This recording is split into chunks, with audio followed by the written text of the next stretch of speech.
Kosong. Sebuah kata yang sederhana namun penuh makna. Kamar ini, dengan dindingnya yang bisu, menyimpan banyak cerita yang tak terucapkan.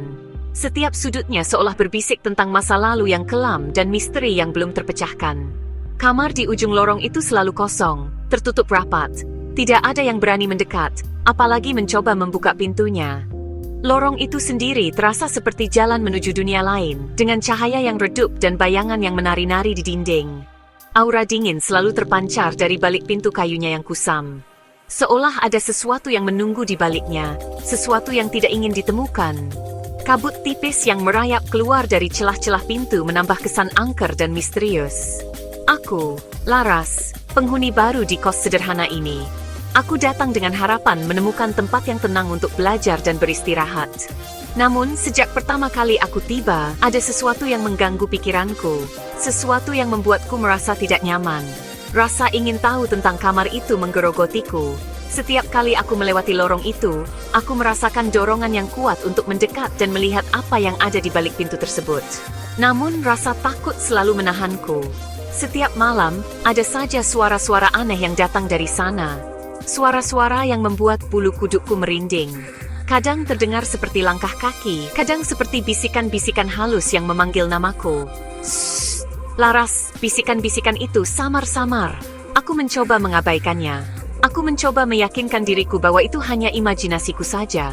Namun semakin aku mencoba mengabaikannya, semakin jelas suara-suara itu terdengar. Tapi rasa takut mulai merayap dalam pikiranku. Setiap malam, aku terjaga dengan perasaan cemas dan takut. Aku merasa ada sesuatu yang mengawasi, sesuatu yang menunggu saat yang tepat untuk muncul. Kamar di ujung lorong itu selalu kosong, tertutup rapat. Tidak ada yang tahu apa yang sebenarnya terjadi di dalamnya. Beberapa penghuni lama mengatakan bahwa kamar itu pernah dihuni oleh seseorang yang menghilang secara misterius.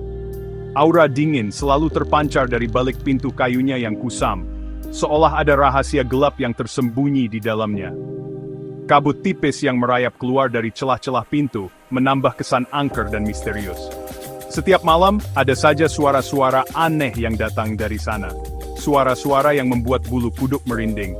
Kadang terdengar seperti langkah kaki, kadang seperti bisikan-bisikan halus yang memanggil nama. Shh, Laras! Bisikan-bisikan itu samar-samar. Laras mencoba mengabaikannya. Namun semakin dia mencoba mengabaikannya, semakin jelas suara-suara itu terdengar. Tapi, rasa takut mulai merayap dalam pikirannya. Setiap malam, dia terjaga dengan perasaan cemas dan takut. Dia merasa ada sesuatu yang mengawasi, sesuatu yang menunggu saat yang tepat untuk muncul. Malam semakin larut. Bisikan-bisikan itu semakin jelas. Suara-suara aneh yang terdengar seperti bisikan halus namun penuh dengan intensitas mulai memenuhi ruangan. Aku merasa seperti ada sesuatu yang mengawasi dari kegelapan. Setiap detik yang berlalu, bisikan itu semakin mendekat, membuat bulu kudukku berdiri. Seakan-akan mereka memanggil namaku. Laras, kesini. Laras. Suara itu begitu familiar, namun aku tidak bisa mengingat dari mana aku pernah mendengarnya. Setiap kali namaku disebut, jantungku berdegup lebih kencang. Aku mencoba mencari sumber suara, tapi yang ada hanya kegelapan. Aku merinding, bulu kudukku berdiri, tubuhku gemetar tanpa bisa aku kendalikan.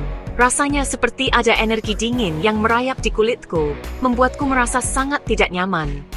Aku tahu ada sesuatu yang tidak beres, tapi aku tidak bisa mengartikulasikan apa itu. Suara itu seperti berasal dari wanita, penuh dengan kesedihan. Ada rasa putus asa dalam setiap bisikan, seolah-olah wanita itu mencoba menyampaikan pesan penting. Aku bisa merasakan kesedihannya dan itu membuat hatiku terasa berat. Siapa dia? Mengapa dia begitu sedih? Aku mencoba menutup telinga, tapi suara itu seperti menembus pikiranku. Tidak peduli seberapa keras aku mencoba mengabaikannya, bisikan itu tetap ada, mengisi setiap sudut pikiranku. Aku merasa terjebak, tidak bisa melarikan diri dari suara yang menghantuiku. Laras, kesini. Laras, suara itu terus memanggil, semakin mendesak. Aku merasa seperti ditarik oleh kekuatan yang tidak terlihat, memaksaku untuk mengikuti bisikan itu. Setiap langkah yang aku ambil terasa berat, seolah-olah ada sesuatu yang menahan kakiku. Malam semakin larut. Bisikan-bisikan itu semakin jelas. Suara-suara aneh yang terdengar seperti bisikan halus namun penuh dengan intensitas mulai memenuhi ruangan. Aku merasa seperti ada sesuatu yang mengawasi dari kegelapan. Setiap detik yang berlalu, bisikan itu semakin mendekat, membuat bulu kudukku berdiri. Seakan-akan mereka memanggil namanya. Laras! Kesini! Laras, suara itu begitu familiar, namun aku tidak bisa mengingat dari mana aku pernah mendengarnya. Setiap kali namanya disebut, jantungku berdegup lebih kencang. Aku mencoba mencari sumber suara, tapi yang ada hanya kegelapan. Laras merinding. Bulu kuduknya berdiri, tubuhnya gemetar tanpa bisa ia kendalikan.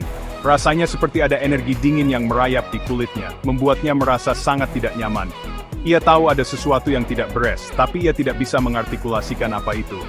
Suara itu seperti berasal dari wanita, penuh dengan kesedihan.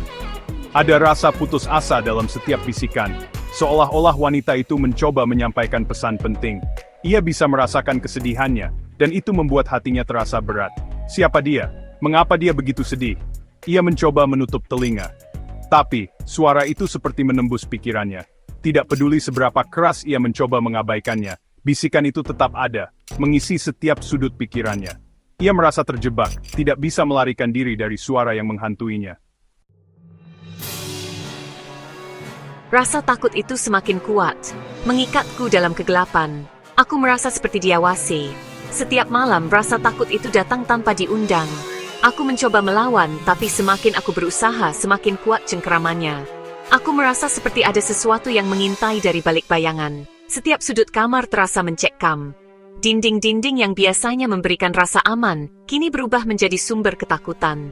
Aku melihat bayangan bergerak, meskipun aku tahu itu hanya imajinasiku. Namun, rasa takut itu begitu nyata, begitu mendalam.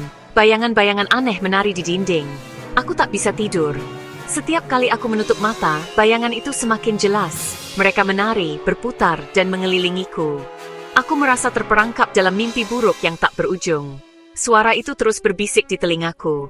Bisikan-bisikan yang tak bisa kuabaikan.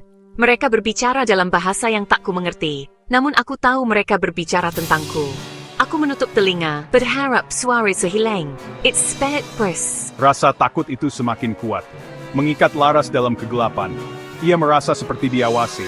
Setiap malam rasa takut itu datang tanpa diundang. Laras mencoba melawan, tapi semakin ia berusaha, semakin kuat cengkeramannya. Ia merasa seperti ada sesuatu yang mengintai dari balik bayangan. Setiap sudut kamar terasa mencekam. Dinding-dinding yang biasanya memberikan rasa aman, kini berubah menjadi sumber ketakutan. Laras melihat bayangan bergerak, meskipun ia tahu itu hanya imajinasinya. Namun, rasa takut itu begitu nyata, begitu mendalam. Bayangan-bayangan aneh menari di dinding. Laras tak bisa tidur. Setiap kali ia menutup mata, bayangan itu semakin jelas. Mereka menari, berputar dan mengelilinginya. Ia merasa terperangkap dalam mimpi buruk yang tak berujung. Suara itu terus berbisik di telinganya. Bisikan-bisikan yang tak bisa diabaikan. Mereka berbicara dalam bahasa yang tak dimengerti. Namun Laras tahu mereka berbicara tentangnya. Ia menutup telinga, berharap suara itu hilang, tapi mereka semakin keras. Tiba aku melihat sebuah bayangan putih melintas di depan karkote. Jantungku berdebar kencang. Aku terpaku di tempat tidur. Bayangan itu seperti seorang wanita, berambut panjang, mengenakan gaun putih. Tiba-tiba, Laras melihat sesuatu. Sebuah bayangan putih melintas di depan kamarnya. Jantungnya berdebar kencang. Ia terpaku di tempat tidur. Bayangan itu, seperti seorang wanita, berambut panjang, mengenakan gaun putih.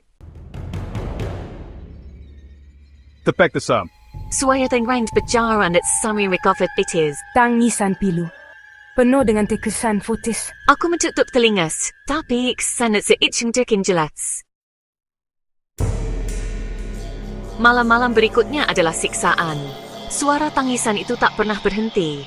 Penampakan-penampakan mengerikan mulai muncul. Bayangan wan itu. Aku merasa ketakutan. Laras duduk di tempat tidurnya, memeluk lututnya ke dada. Wajahnya pucat dan penuh ketakutan. Aku tak tahan lagi. Aku harus mencari tahu apa yang terjadi. Malam itu aku memutuskan untuk menyelidiki kamar kosong itu. Perlahan aku dekati pintu kayu itu. Tanganku gemetar saat menyentuh gagangnya. Laras' hand trembles as she reaches for the doorknob of the empty room.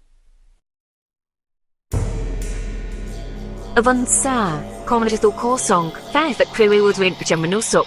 Ditambah sampai setsuo, antan titik-tik. Desisyum, ditsotwitsio.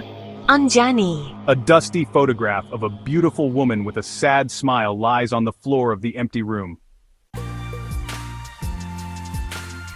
Aku bertanya pejabat pemilik kos. Dia bercerita nih. Aneh terus penghuni sana itu.